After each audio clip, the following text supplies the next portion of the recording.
L'œuvre du Saint-Esprit est de me baptiser, de m'unir, de m'introduire dans le corps de Christ, faisant de moi un membre de la famille céleste.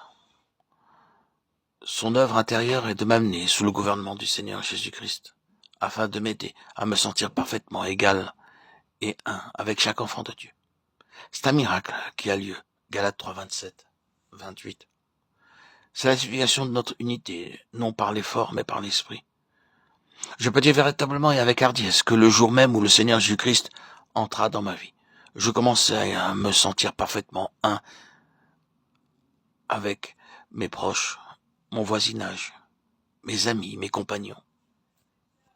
Ceci mettait de la joie dans mon cœur, alors que je pensais nous sommes tous un, peu importe, que nous soyons blancs, juifs, noirs, indiens, chinois, pauvres, riches, grands, gros, petits, maigres. Pourquoi ? Parce que l'Écriture affirme par un seul esprit. Nous sommes baptisés dans un seul corps qui a plusieurs membres. 1 Corinthiens 12, 13, 18. Nous nous sentirons parfaitement unis avec qui que ce soit. Pas de convoitise, pas d'avidité, pas d'orgueil. Cela ne viendra jamais par l'effort personnel.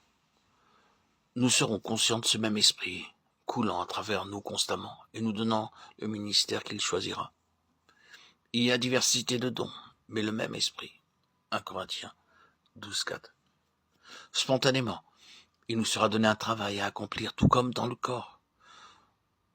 Nous avons des pieds, des jambes et des mains, et que chaque membre du corps est nécessaire. Par exemple, derrière l'oreille se trouvent de petites glandes très petites et informes. Mais si elles sont malades, notre santé peut être sérieusement altérée. Il en est de même avec d'autres glandes ici et là dans le corps. Elles sont nécessaires et jouent un rôle important. Les poils de notre nez ne se lavent jamais, mais les cheveux sont lavés très souvent. Cependant, les deux sont nécessaires. Sans les poils de votre nez, vous pouvez avoir la tuberculose. Quelle fonction importante ils ont. Ainsi, je vois par le Saint-Esprit que je ne dois plus m'enorgueillir de ma nationalité, de mon éducation, de ma richesse ou de ma position, car je suis uniquement un membre du corps de Christ. Dans ce corps, chaque membre est nécessaire. Je connais mon travail. Ce que vous pouvez faire, je ne peux pas le faire. Ce que je fais, vous ne pouvez le faire. Et tous ensemble, réunis, nous formons un corps en bonne santé.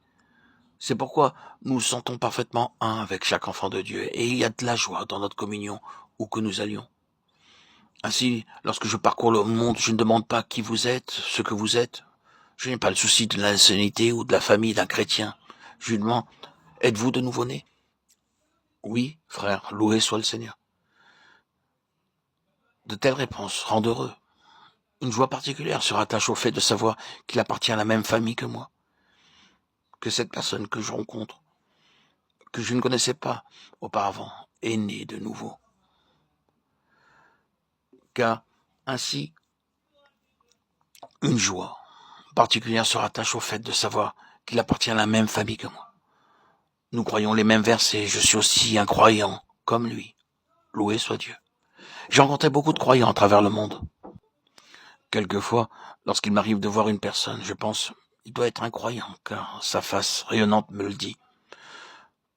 Ceci est la deuxième œuvre du Saint-Esprit. Intérieurement, nous sommes en union avec tous les croyants, de n'importe quel pays, où que nous allions.